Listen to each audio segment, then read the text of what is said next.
Jumpa lagi di TV. Laptop Axio yang satu ini sepertinya akan menjadi laptop yang salah harga nih. Untuk prosesor dia pakai AMD Ryzen 5 6600H yang harusnya ditemukan di laptop yang 10-11 juta rupiah, bahkan mungkin bisa lebih ya. Buat dipakai gaming tipis-tipis pun masih kuat karena IGP-nya udah RDNA 2, RAM-nya 16GB DDR5 dual channel, jadi langsung kencang dan siap pakai. Mau di-upgrade bisa dong. Kita bisa pasang 2 buah PCIe Gen 4 juga di sini ya. Tentunya laptop ini juga sudah dilengkapi dengan ADP Extra ala Axio, dan yang paling penting adalah ini adalah laptop hasil kolaborasi Axio dengan JKT48. Ya, ini adalah Axio Hype 5 AMD X6.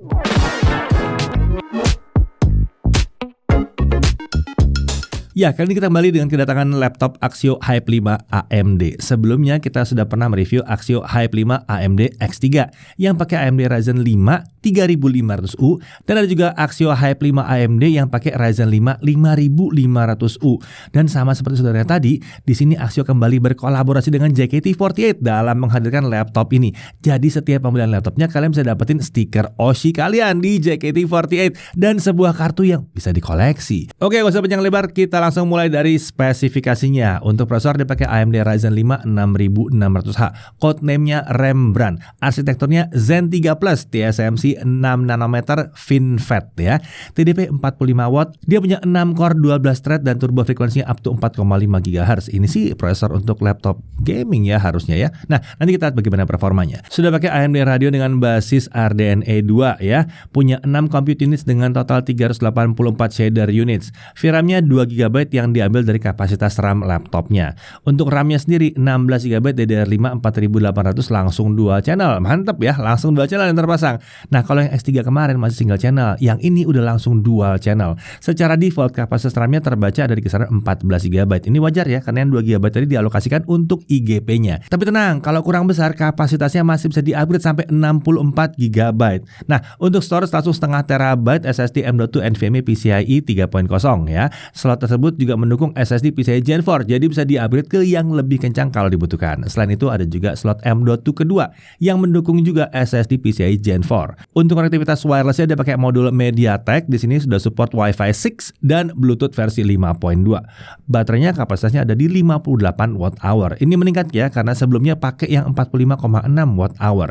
Nah, nanti kita lihat kemampuannya seperti apa. Untuk OS dia pakai Windows 11. Nah, untuk form factor-nya ini adalah clamshell atau laptop klasik, dan untuk engselnya bisa dibuka 180 derajat, terbuka lebar begitu bisa ya. Nah, untuk materialnya berdasarkan info dari Axio, laptop ini menggunakan material aluminium untuk punggung layar dan penutup sisi bawah. Untuk warnanya ini grey atau ya abu-abu ya. Untuk desain ini yang kita suka nih karena desainnya laptop ini polos dengan logo Axio di pojok atas. Sepertinya desain laptop ini sudah kekinian sih ya. Desain seperti ini membuat laptopnya nggak terasa murahan. Buat yang merasa kalau ini desainnya sepi, Axio memberikan bundle stiker anggota JKT48 di dalam paket penjualan yang bisa digunakan untuk menghias bodi laptopnya kalau dibutuhkan. Nah, untuk ukuran panjangnya 31,16 cm, lebar 21,78 cm dengan ketebalan di 1,73 cm. Bobotnya laptopnya aja di 1,3 kg, sementara chargernya 295 gram. Ini adalah charger Type-C 100 watt. Dan karena ini Type-C tentunya bisa dipakai juga untuk ngisi daya dari smartphone kita. Nah, untuk total bobotnya adalah 1,67 kg. Untuk display ini adalah panel IPS dengan ukuran 14 inci. Resolusinya adalah 1920x1200 dengan aspek rasio 16:10. Berdasarkan pengujian kami, tingkat kisaran maksimal dalam ruangan ada di kisaran 383 nits. Lumayan terang nih ya. Dan gamut coverage di 62,4% sRGB, sementara gamut volume di 62,8% sRGB.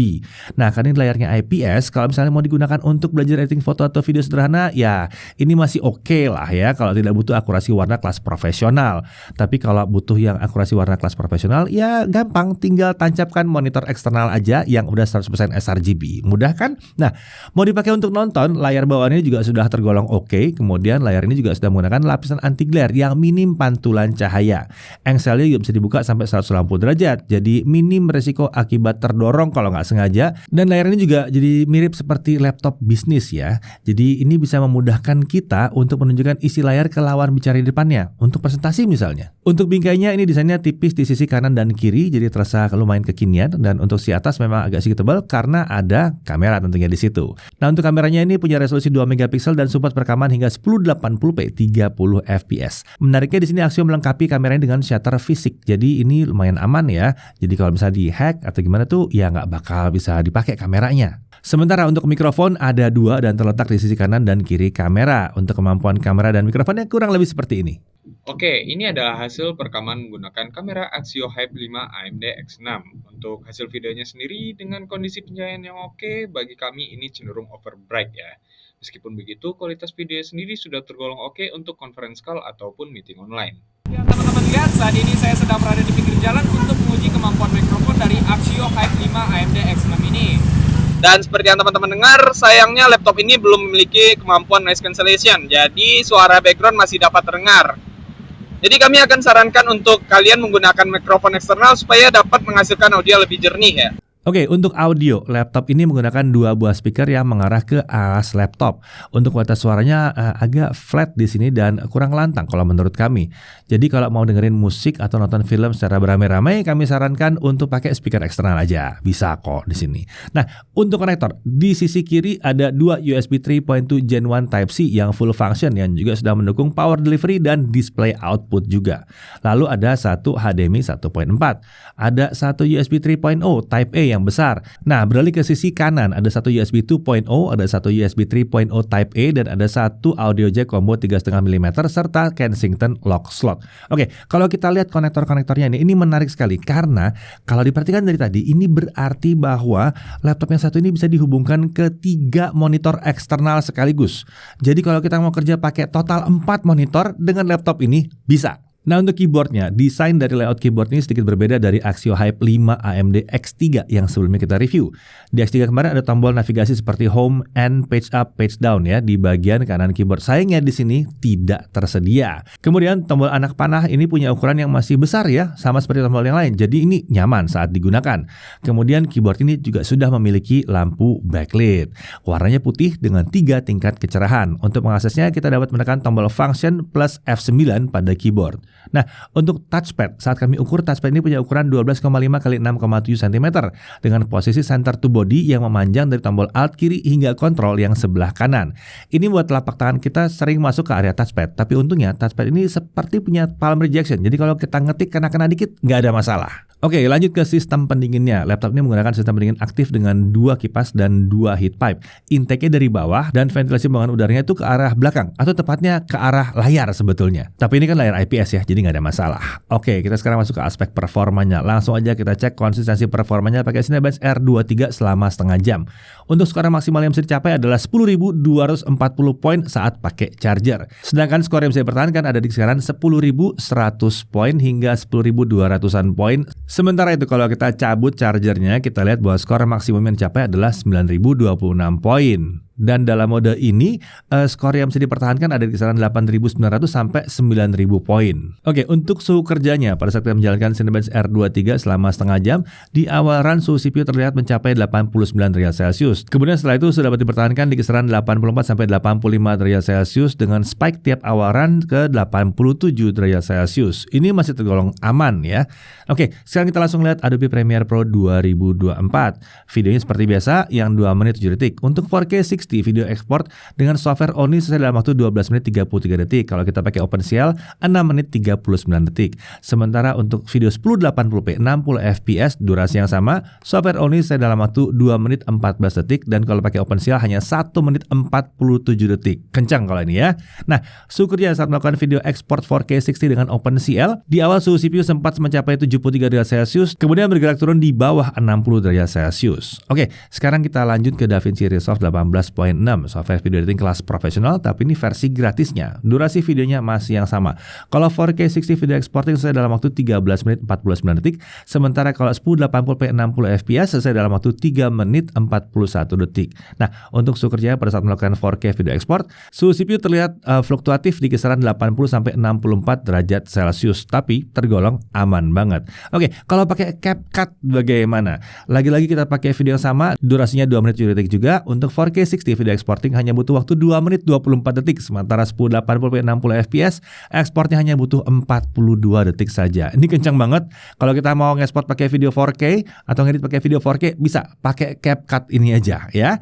Nah, untuk suhu kerja pada saat melakukan 4K video export, CPU stabil di kisaran 65 sampai 68 derajat Celcius saja. Wah, adem nih. Oke, tentunya kalian mau nanya kalau buat gaming seperti apa? Nah, untuk pengujian gaming hasilnya kurang lebih seperti ini.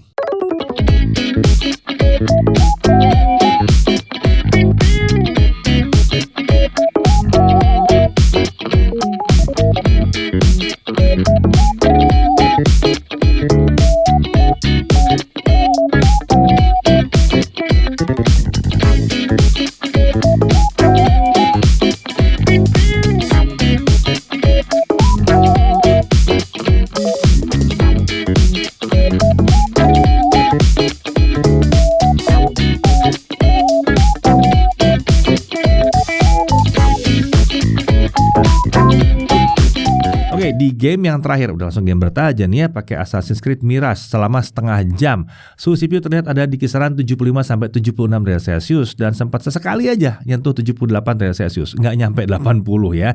Ini masih tergolong aman-aman aja. Nah, untuk suhu permukaan keyboard area terpanas ada di bagian tengah atas dengan titik terpanas di dekat angka 6, 7, dan 8 dengan suhu kisaran 42 derajat Celcius. Sedangkan area keyboard kanan dan kiri itu ada di kisaran 30 sampai 35 derajat Celcius.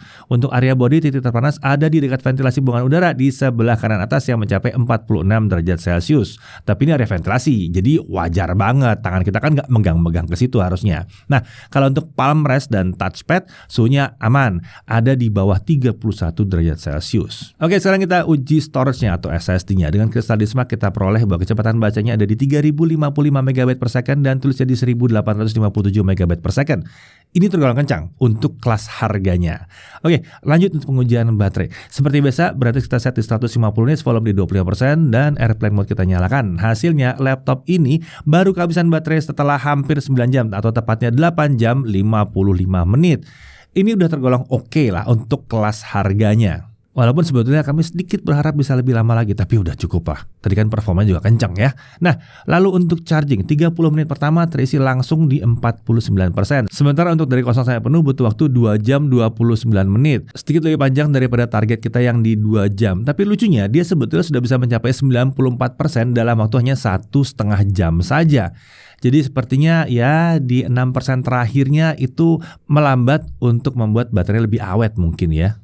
Nah, kalau untuk harga pasnya, cek di deskripsi ya. Nah, dijamin menarik loh harganya. Dan yang menarik lagi adalah harganya ini sudah termasuk item kolaborasi JKT48 seperti stiker dan kartu koleksi yang bergambar salah satu member dari JKT48.